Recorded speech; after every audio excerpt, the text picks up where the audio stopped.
All right, let's talk about a story that asks a really powerful question.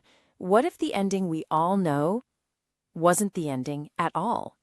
Today, we're diving into a fascinating piece of fan fiction called The Last Spell, one that takes the world of Harry Potter and hinges everything on one single heartbreaking change. Okay, let's just jump right in because this one line completely flips everything on its head. It's an immediate signal that the story we thought we knew is gone. We're on a different path now, one that feels a lot darker and way more uncertain. It's just a brilliant way to set a totally new stage. And boom, there it is, the moment it all changes. In this version of the story, Harry Potter doesn't get to see the victory. His journey doesn't end in triumph. It ends with an abrupt, shocking sacrifice that leaves nothing but a deafening silence behind. So, how exactly does this story just shatter the canon ending? Well, it all starts with that single pivotal moment. A death that sends ripples across the entire wizarding world and forces everyone left to figure out how to live in a future without their chosen one. You know, what's so powerful here is the way it all goes down. Harry's sacrifice isn't some accident, it's a choice. He chooses to save Neville. And that act, well, it pushes Neville into the role of the hero who ends the war, but he does it out of pure grief and rage, not some grand prophecy.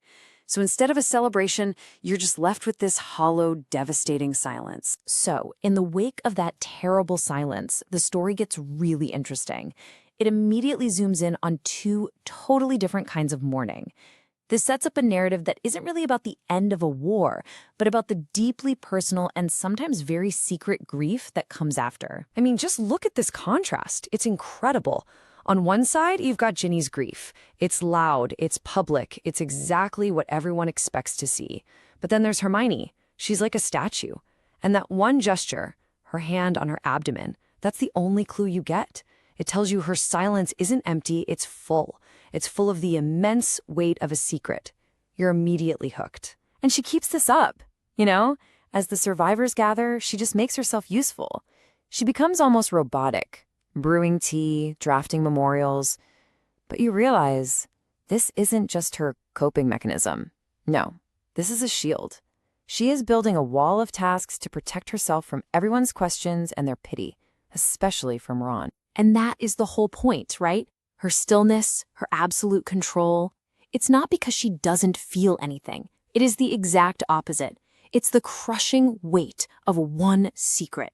A single, tiny, stubborn heartbeat that is now an echo of the man they all just lost. So, just to put a name on what we're looking at here, this is a classic example of what's called canon divergence.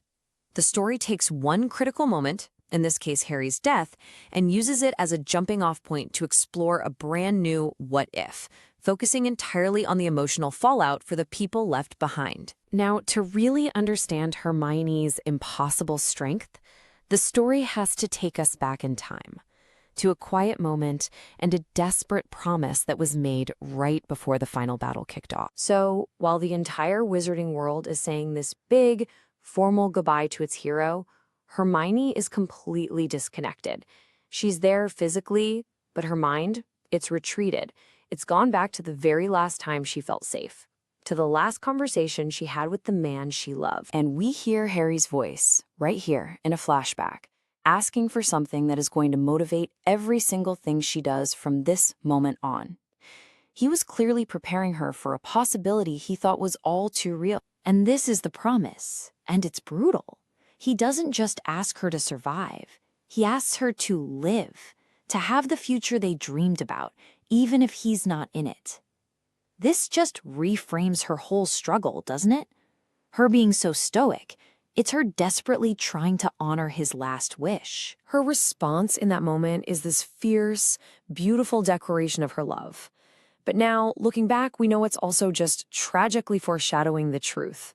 It's a promise of loyalty that makes the promise he just asked for feel almost impossible to keep. But holding on to a promise like that, well, it proves to be an impossible task.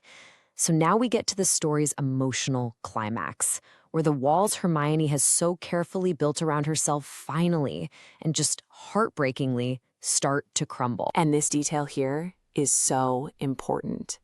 At the Burrow, in this sea of collective grief, everyone's focus is on Ginny, the girl they thought he loved.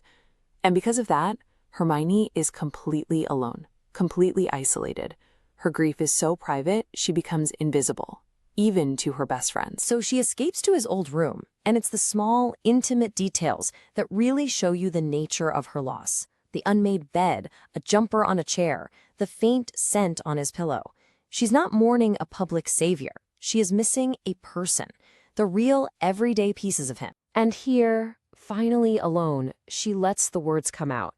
It's just a whisper into the quiet of the room. It's the beginning of a confession that she cannot make to anyone else. And there it is, the heart of it. She's confessing to him, to his memory. She's admitting that she can't keep that impossible promise. She can't just live on when her heart is this broken. This is the moment of complete vulnerability, the breaking point.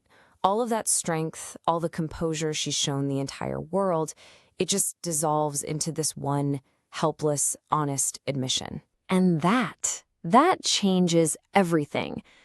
With that single word, we, she finally includes the baby in her grief. Her loss is no longer just hers. It's a shared future that now rests entirely on her shoulders. The I has become a we. This moment just perfectly captures the story's central theme.